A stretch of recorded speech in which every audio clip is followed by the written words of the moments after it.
आज आप लोगों के साथ शेयर करूंगा एक और important unit that is function.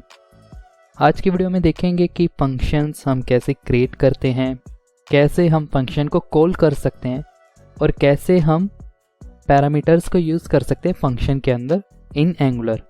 तो चलिए स्टार्ट करते हैं फर्स्ट कि फंक्शन को हम कैसे डिक्लेयर करेंगे हमारे एंगुलर एप्लीकेशन के अंदर। तो जब भी आपको फंक्शंस डिक्लेयर करने होंगे तो जो आपके फंक्शन है वो कहाँ पर डिक्लेयर होते हैं, आपके कंपोनेंट की टाइपस्क्रिप्ट फाइल के अंदर। तो चलिए स्टार्ट करते हैं और देखते हैं कि फंक्शन होता क्या है।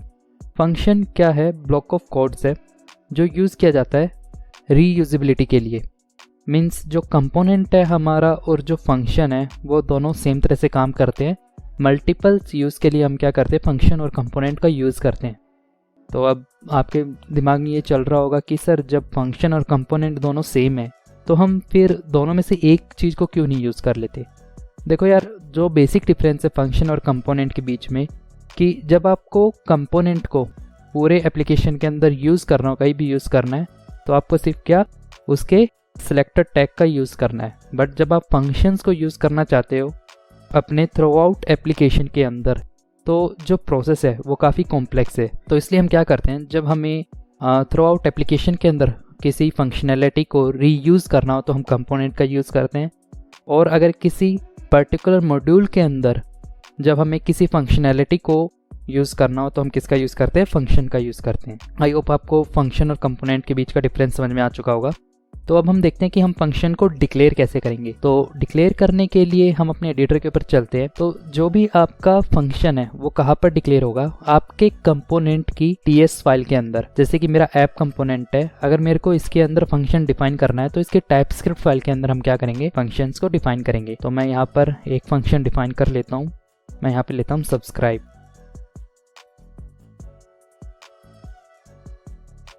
ये सब्सक्राइब क्या है, मेरा फंक्शन है, ठीक है। अब आप सोच रहे होगे कि जब हम फंक्शन डिफाइन करते हैं जावास्क्रिप्ट के अंदर तब हम किसका, फंक्शन कीवर्ड का यूज़ करते हैं। बट हमने यहाँ पे फंक्शन कीवर्ड नहीं लिखा। यहाँ पर हमने फंक्शन कीवर्ड इसलिए नहीं लिखा क्योंकि यहाँ पर आप देख रहे हैं ये क्या है, क्लास ऐप कंपोनेंट। और आपको याद हो कि जब हम जावास्क्रिप्ट के अंदर क्लास का यूज़ करते हैं तो प्रॉपर्टीज़ के आगे हमें लेट या वेर और फंक्शन के आगे फंक्शन कीवर्ड लगाने की ज़रूरत नहीं पड़ती। तो इसलिए हमने यहाँ पर क्या है, फंक्शन कीवर्ड का यूज़ नहीं किया। और यहाँ पर मैं एक मैसेज दे देता हूँ, alert subscribe please subscribe our channel. तो इस तरीके से हम क्या करते हैं, अपने फंक्शंस को डिफाइन करते हैं अपने कंपोनेंट के अंदर। आपको देख रहा होगा कि मैंने दो फंक्शन डिफाइन किए, एक तो सब्सक्राइब जो अभी किया है और एक मैंने जो अपनी लास्ट वीडियोस के अंदर किया था, वो इज़ योर फेवरेट एक्ट्रेस। तो ज़्यादा उस चीज़ के बारे में नहीं जाते हैं, और फिर भी जाना है तो आप मेरी लास्ट वीडियोस देख सकते हो। तो अब हम देखते हैं कि हम इस फंक्शन को कैसे यूज़ करेंगे अपने प्रोजेक्ट्स के अंदर। तो जब भी आपको प्रोजेक्ट्स के अंदर यूज़ करना है तो आप सिंपली काम कीजिए, इस फंक्शन को अपनी HTML फाइल के अंदर यूज़ कीजिए और उस HTML फाइल को आप अपने प्रोजेक्ट के अंदर यूज़ कर सकते हैं। फॉर एग्जाम्पल मैं यहाँ पे क्या कर लेता हूँ, यहाँ पर मैं अपने उस फंक्शन को कॉल करूँगा। तो कॉल करने के लिए हम यहाँ पे क्या करते हैं, एक बटन बना लेते हैं ताकि मैं अगर उस बटन के ऊपर क्लिक करूँ तो मेरी ये फंक्शनैलिटी कॉल हो जाए। तो बटन, यहाँ पे हम क्या करेंगे, बनाना ब्रैकेट्स लगाएंगे।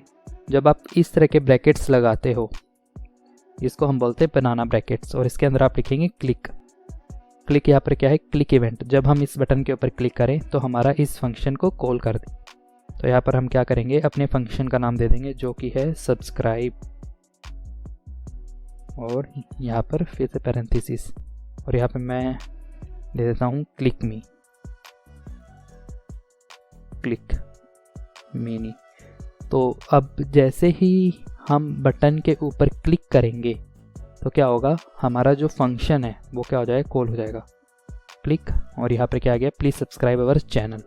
तो इस तरीके से आप क्या कर सकते हो, फंक्शंस को यूज़ कर सकते हो अपने एंगुलर प्रोजेक्ट्स के अंदर या फिर अपने किसी पर्टिकुलर कंपोनेंट के अंदर। तो अब हम देख लेते हैं कि हम पैरामीटर्स को कैसे यूज़ करेंगे फंक्शंस के अंदर। तो फंक्शन के अंदर पैरामीटर यूज़ करने के लिए आपको क्या करना पड़ेगा, मान लीजिए मैं यहाँ पर वैल्यू दे देता हूँ तुषार, ठीक है। और अब इस वैल्यू को मैं क्या करता हूँ, फंक्शन के अंदर डिफाइन कर देता हूँ। मेरी टाइपस्क्रिप्ट फाइल ये रही। यहाँ पर हम क्या करेंगे, एक नेम लेंगे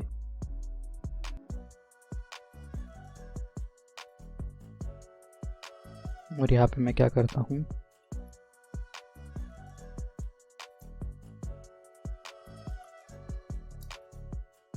ठीक है।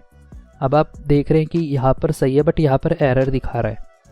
यहाँ पर एरर क्यों दिखा रहा है कि जबकि हम पहले यूज़ करते एंगुलर के पहले वर्जन्स के अंदर हमें ये एरर नहीं आती थी और ना ही जावास्क्रिप्ट के अंदर ऐसी कुछ एरर आती थी। तो इसका कारण मैं भी बताता हूँ। पहले हम इसके बाद क्या लिखेंगे, एनी। और जैसे अब आप सेव करोगे तो आप देखिए यहाँ पर कोई एरर नहीं दिखा रहा। अब हम अपने HTML फाइल के अंदर है, जैसे कि आपको दिख रहा होगा कि मैंने यहाँ पे डिफाइन किया कि जैसे ही बटन के ऊपर क्लिक करूँ तो सब्सक्राइब बटन को कॉल कर दे, और जिसके अंदर मैंने पैरामीटर दे दिया तुषार, ठीक है। और यहाँ पर हमारी TS फाइल है, यहाँ पर मैंने एक सब्सक्राइब करके मेथड बनाया जिसके अंदर मैंने परम दे दिया नेम और अलर्ट में दे दिया नेम, और यहाँ पे प्लस में प्लीज़ सब्सक्राइब अवर चैनल, ठीक है। अब यहाँ पर आप लोगों का ये हो सकता है कि मैंने एनी क्यों लिया यार।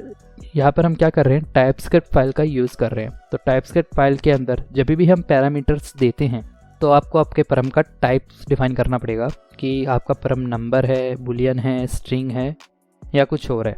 और एनी का मतलब है कुछ भी, कि नंबर हो चाहे स्ट्रिंग हो चाहे बुलियन हो, कोई भी वैल्यू हो वो यूज़ कर ले। इसलिए हमने यहाँ पर क्या किया है, एनी का यूज़ किया। अब हम सेव करके अपने ब्राउज़र के ऊपर देखते हैं कि क्या रिज़ल्ट आता है। एरर, 1 मिनट, यहाँ पे कुछ एरर दे रहा है, button click subscribe, okay, got it. यहाँ पर क्या है कि हमने ये भी डबल कोट्स के अंदर है, ये भी डबल कोट्स के अंदर है, इसलिए ये एरर शो कर रहा होगा। तो मैं मेरे नेम को सिंगल कोट्स के अंदर दे देता हूँ। और अब एक बार जाकर फिर से चेक करते हैं कि क्या आउटपुट आता है। Click Tushar please subscribe our channel. ये देखिए जो मेरी वैल्यू थी उसने यहाँ पर ये प्रिंट कर दी। तो इस तरीके से हम क्या कर सकते हैं, पैरामीटर्स का यूज़ कर सकते हैं अपने फंक्शंस के अंदर। अब हम क्या करते हैं, इस एनी की जगह पर कुछ और वैल्यू लेकर देखते हैं। अभी तक हमने नेम पास किया और आपको पता है कि नेम क्या होती है, एक स्ट्रिंग वैल्यू होती है। तो यहाँ पर मैं क्या करता हूँ, स्ट्रिंग डिफाइन करके देख लेते हैं, स्ट्रिंग। और जैसे ही सेव करूँगा तो अब क्या रिजल्ट आता है, ये लोड हो चुका है। जैसे ही मैं क्लिक बटन के ऊपर क्लिक करता हूँ, देखिए Tushar please subscribe our channel. अब मैं क्या करता हूँ, यहाँ पे स्ट्रिंग की जगह पर कोई और वैल्यू लेकर देखता हूँ, नंबर ले लेता हूँ मैं, ठीक है, नंबर। और अब मैं सेव करके अब चला कर देखता हूँ और देखते कि अब क्या रिज़ल्ट आता है। तो जैसे ही मैं ब्राउज़र के ऊपर जाके रिफ़्रेश करने की भी ज़रूरत नहीं पड़ी, यहाँ पर इसने दिखा दिया कि जो आर्ग्यूमेंट टाइप है वो स्ट्रिंग है और not type of number. Means जो हमने पैरामीटर पास किया है वो स्ट्रिंग टाइप का है और हम वैल्यू कौन सी हैंडल कर रहे हैं, नंबर की। तो आपको क्या करना पड़ेगा, जब भी आप पैरामीटर्स को यूज़ करोगे तो आपको अपने पैरामीटर का टाइप डिफाइन करना पड़ेगा कि मैं इस टाइप का परम यूज़ कर रहा हूँ। तो मैं यहाँ पे नंबर की जगह पे स्ट्रिंग ही कर देता हूँ। और स्ट्रिंग करने के बाद ये देखिए ये जो हमारा है वो एकदम सही चलेगा। तो आज की वीडियो के अंदर हमने देखा कि फंक्शंस होते क्या हैं, फंक्शन और कंपोनेंट के अंदर डिफरेंस क्या होते हैं, हम कैसे फंक्शन को डिक्लेयर कर सकते हैं, कैसे हम फंक्शन को यूज़ कर सकते हैं हमारे प्रोजेक्ट्स के अंदर या फिर कंपोनेंट के अंदर। और हमने देखा कि हम पैराम्स वैल्यू को, और हमने ये भी देखा कि हम पैरामीटर्स को कैसे यूज़ कर सकते हैं फंक्शन के अंदर। अगर आई होप आपको आज की वीडियो काफ़ी अच्छी लगी होगी, समझ में भी आई होगी। तो मिलते हैं नेक्स्ट वीडियो के अंदर, बाय बाय। अपना टाइम आएगा, तू नंगा ही तो आया है, क्या घंटा लेकर जाएगा, अपना टाइम आएगा।